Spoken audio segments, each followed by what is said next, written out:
dans cette vidéo, on va essayer de faire le lien entre la notion de dérivée que vous avez vu en maths l'an dernier, et on parlera aussi un petit peu des primitives, chose que vous n'avez pas vu l'an dernier en maths et que vous ne verrez pas cette année si vous ne faites pas spé maths.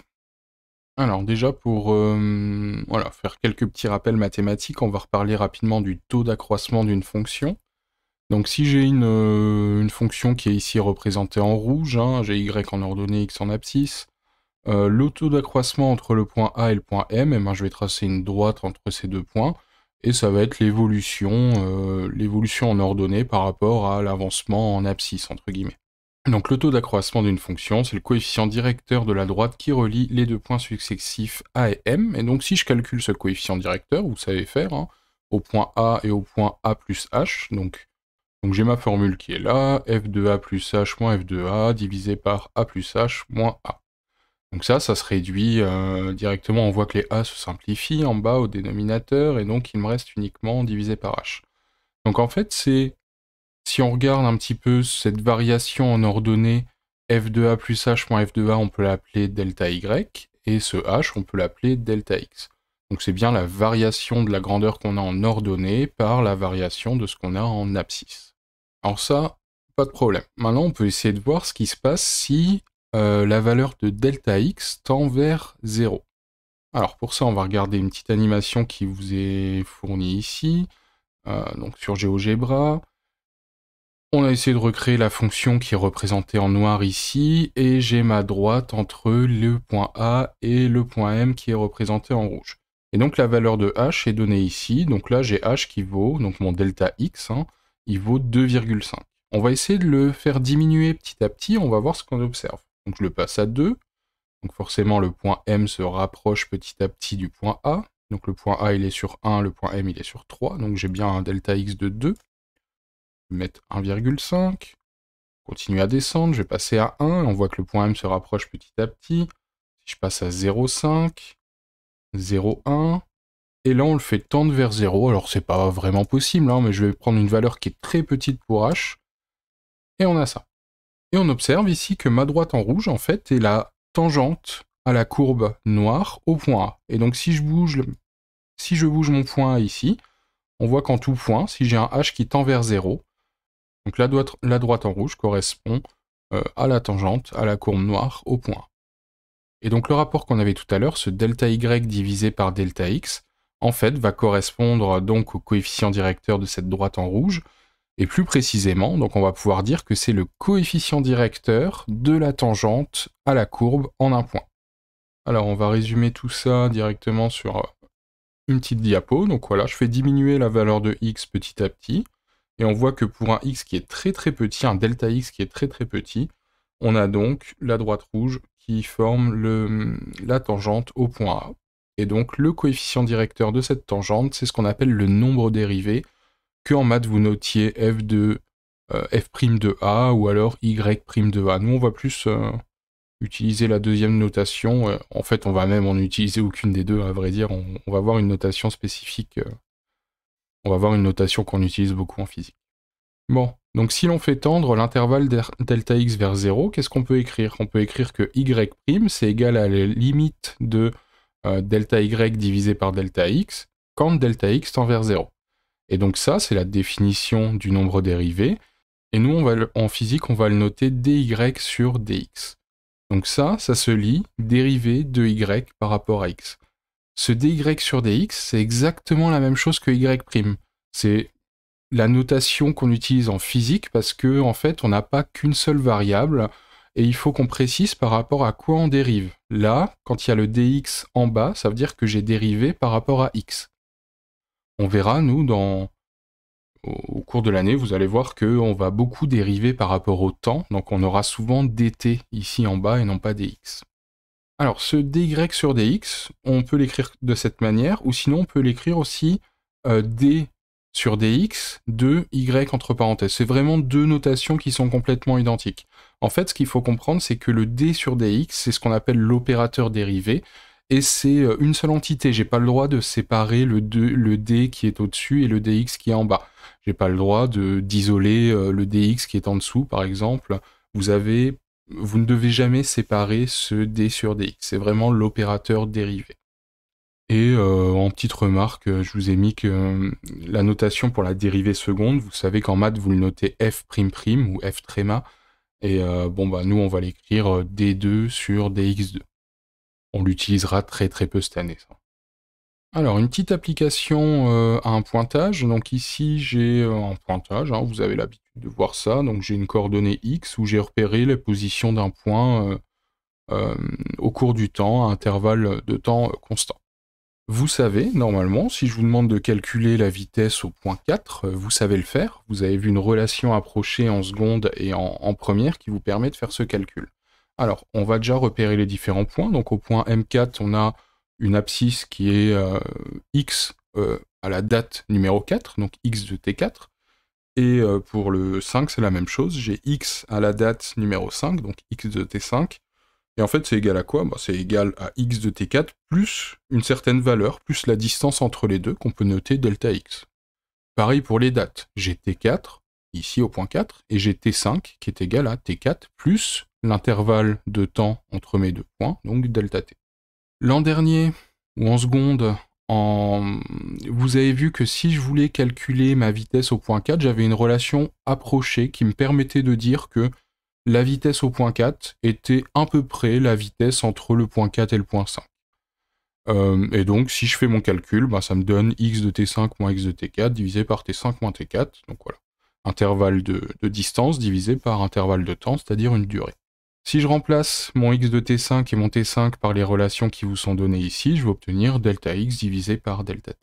Donc ça, c'est une relation qu'on peut utiliser quand on a un pointage avec des points, donc voilà, on peut mesurer. Si on me donne une échelle, si on me donne un intervalle de temps, je peux utiliser cette relation pour calculer la vitesse instantanée en un point. Alors vous êtes bien conscient que ça, c'est une approximation. La vitesse au point 4, elle n'est pas vraiment égale à la vitesse entre le point 4 et le point 5. Ou en tout cas, si l'intervalle de temps est trop grand, bah, c'est pas vraiment exact. Par contre, si on fait tendre ce delta t vers 0, si on rapproche le point 5 du point 4 le plus possible, et donc qu'on diminue la valeur de delta t, on s'approche vraiment de la vitesse au point 4. Et donc ça, bah, vous reconnaissez la notion de dérivée. Si je fais tendre delta t vers 0, eh ben, je vais obtenir que la vitesse au point 4, c'est égal à la dérivée de ma position à la date t4 divisé par dt. Bon, par contre, si j'ai pas de relation, si j'ai pas la fonction x en fonction du temps, je vais pas pouvoir faire grand chose de ça. Mais dans un premier temps, on va voir qu'on peut travailler graphiquement à l'aide de ça. Donc, si on généralise, eh ben, ma vitesse vx est égale à dx sur dt. Bon, si je vous donne un graphique comme ça, on peut, à l'aide de ce qu'on a vu dans la première partie, le lien avec les maths, on peut essayer de trouver la vitesse pour le système à t égale 50 millisecondes. Bah, comment on fait ça? Vous savez que la vitesse, c'est la dérivée de la position par rapport au temps.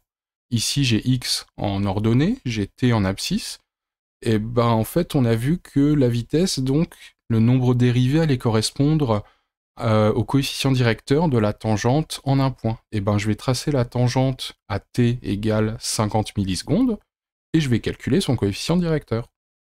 Donc là, j'ai tracé la tangente, je me suis bien placé sur t égale 50 millisecondes. Hein. Si je calcule le coefficient directeur de cette droite en noir, vous savez faire, vous allez trouver 0,49, et c'est une distance divisée par un temps. Si on fait nos conversions, on trouve 0,49 mètres par seconde. Donc voilà comment on peut faire pour déterminer à l'aide d'un graphique la vitesse en un point si ce graphique représente la position en fonction du temps. Maintenant, on peut se demander comment évolue la vitesse au cours du temps. Moi, je vais tracer une autre tangente un petit peu plus loin. Et regardez le coefficient directeur de la deuxième tangente que j'ai représentée, eh ben, il est plus élevé que le coefficient directeur de la première. La pente, elle est plus pentue, justement. Donc bah, la vitesse augmente, car le coefficient directeur de la tangente à la courbe augmente au cours du temps. Alors nous, il y a quelques dérivés que vous connaissez de l'an dernier qui vont nous être utiles cette année. Donc là, j'ai décidé de choisir comme variable le temps, et non pas x comme en maths, parce que nous, cette année, on va énormément travailler avec le temps comme variable. Bon, si on commence par une constante, je prends une fonction qui est constante, je la dérive par rapport au temps, ça fait 0. Vous savez que la dérivée d'une constante, elle est nulle. Alors, maintenant, si je prends le temps, si je dérive ma variable t par rapport au temps, ça me donne 1. C'est comme en maths, quand vous dérivez x par rapport à x, bah, vous obtenez 1. Maintenant, si j'ai un produit, donc j'ai a qui est une constante multipliée par t. Donc c'est de la forme uv, vous savez qu'en maths, la dérivée de uv, c'est u'v plus uv'. Donc la dérivée de a fois t, bah, le premier terme u'v va s'annuler vu que a est une constante, et donc il va me rester le deuxième uv', la dérivée de t étant égale à 1, ça me donne a. Donc si vous avez un doute sur ces dérivées, vous prenez un brouillon, vous refaites la dérivée de a fois t, vu que a est une constante, et vous retrouvez cette valeur. Alors maintenant, si j'ai t au carré, la dérivée de t au carré, ça va me donner 2t, si je dérive par rapport au temps. Si j'ai a fois t au carré, bah, ça va me donner a fois 2t, donc 2a fois t. Une dernière qui va aussi beaucoup nous servir cette année, c'est la dérivée de l'exponentielle. Vous savez que la dérivée de exponentielle t par rapport au temps, ça va me donner exponentielle t. Par contre, nous, on va quand même souvent avoir un petit facteur dans l'exponentielle, donc exponentielle de a fois t, ça va me donner a fois exponentielle at. Donc en fait, on va juste sortir tout ce qui est devant la variable et on va le mettre en facteur devant l'exponentielle. Donc ça, c'est vraiment uniquement les dérivés dont on aura besoin cette année en terminale en physique. Et bien maintenant, on va se servir de ça pour essayer de retrouver la vitesse qu'on avait tout à l'heure. Donc là, je vous donne cette fois l'équation qui nous a servi à tracer la droite qui est là. Et bien x de t est égal à 4,9 fois t au carré, avec x qui est exprimé en mètres. Est-ce que je peux pas, par le calcul, cette fois, calculer la vitesse pour t égale 50 millisecondes? Eh bien, je vais utiliser ma relation. Donc la vitesse Vx est égale à dx sur dt, donc la dérivée de x par rapport au temps. X, j'ai son expression, c'est 4,9 t au carré, donc je vais pouvoir dériver 4,9 t carré par rapport au temps. Bon, si je dérive ça, j'ai un t carré ici qui va faire 2t, et donc je vais avoir 4,9 fois 2t, et ça me donne 9,8 t. Et bien, je remplace ce t par 50 millisecondes, et je fais mon application numérique, sans oublier de convertir évidemment, et je retrouve la valeur que j'avais tout à l'heure, la vitesse est bien de 0,49 mètres par seconde. Donc ce qu'on avait fait tout à l'heure graphiquement parce qu'on n'avait pas l'équation x en fonction du temps, maintenant on peut le faire par le calcul si on a cette équation. Alors on va parler rapidement de la notion de primitive, on verra ça profondément en cours, mais bon, qu'est-ce qu'une primitive? C'est entre guillemets un petit peu l'inverse d'une dérivée. Donc si la dérivée d'une fonction grand f de x donne une fonction petit f de x, alors grand f on appelle ça une primitive de petit f. Donc en fait, il faut comprendre qu'une primitive, si je la dérive, je retombe sur ma fonction de base. Donc c'est pour ça, c'est en ça que c'est un petit peu l'inverse d'une dérivée, c'est qu'on va aller dans l'autre sens, entre guillemets. Et quand j'ai trouvé ma primitive, pour vérifier si j'ai juste, je peux la dériver pour retrouver ma fonction de base. Alors on va essayer de réfléchir rapidement ensemble. Bon, on n'a pas eu le temps de réfléchir, je l'ai affiché direct. Si j'ai une fonction qui est égale à 0, et ben la primitive de 0, ça me donne une constante. Bah, pourquoi? Parce que si je dérive une constante, je retombe sur 0. Donc là, pas de problème. Maintenant, si j'ai une constante, si ma fonction est une constante, quelle est sa primitive? Alors, quelle est la fonction que si je la dérive par rapport au temps, je retombe sur k? Ben, vous savez que c'est k fois t. Si je dérive k fois t par rapport au temps, je réobtiens ma constante k. Mais c'est pas fini. On est d'accord, mais j'ai le droit aussi de rajouter une constante à la fin. Si je dérive ce que j'ai écrit ici, une constante fois le temps plus une autre constante, et ben je vais également retomber sur k. À chaque fois qu'on détermine une primitive, on va pouvoir rajouter une constante à la fin, parce que la dérivée d'une constante, ça fait 0. Et donc je vais bien retrouver ma fonction de base. Alors un petit peu plus compliqué, primitive de k fois t. Quelle est la fonction que si on la dérive par rapport au temps, on retombe sur k fois t? Eh ben, on se doute déjà qu'il va y avoir un t carré, parce que la dérivée, de t carré, ça me donne 2t. Mais il y a le 2 qui va nous gêner. Donc en fait, la primitive de k fois t, c'est k fois t au carré divisé par 2. Comme ça, si je dérive mon t carré divisé par 2, j'obtiens 2t divisé par 2, les deux se simplifient, et il me reste bien uniquement que t. Et plus ma constante, toujours, qui est là. Bon, on peut en voir une dernière ensemble, qui nous sera un petit peu moins utile, mais bon. Mais bon, elle est bien à voir, l'exponentielle de kt, donc avec k constante toujours. Hein. Vous êtes d'accord que si je dérive exponentielle de kt, je vais obtenir k exponentielle kt, Et donc, en fait, sa primitive, c'est 1 sur k exponentielle kt, plus une constante. Donc, il faut connaître au moins les 3 premières par cœur, absolument. En tout cas, savoir les retrouver sans les apprendre par cœur, hein, ça se retrouve facilement. Et il faut bien ne jamais oublier la constante. La constante, elle est très importante. Une primitive, elle est toujours définie à une constante près. Et donc, la valeur de cette constante, on va pouvoir la déterminer après, nous, en exo, à l'aide de ce qu'on appelle les conditions initiales ou alors les conditions aux limites. On va se placer à t égale 0 ou à t égale l'infini, entre guillemets, hein, là, quand mon système est à l'équilibre, et on va pouvoir déterminer la valeur de cette constante. On va prendre un exemple. Toujours ma fonction qui est là, toujours la même. Hein. Et ben, on avait trouvé que Vx est égal à 9,8t. Est-ce qu'on peut pas remonter à l'équation x à l'aide de ça? Vous connaissez déjà l'équation x, on l'avait tout à l'heure, hein, c'était 4,9t carré. On va essayer de la retrouver. Et ben, je sais que la vitesse, c'est égal à la dérivée de x par rapport au temps.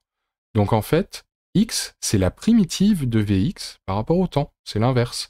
Donc je vais calculer la primitive de Vx et je vais obtenir donc x. Donc si je calcule ça, eh ben, j'ai 9,8t, donc la primitive de t c'est t carré sur 2, donc j'ai 9,8t carré sur 2, plus ma constante a.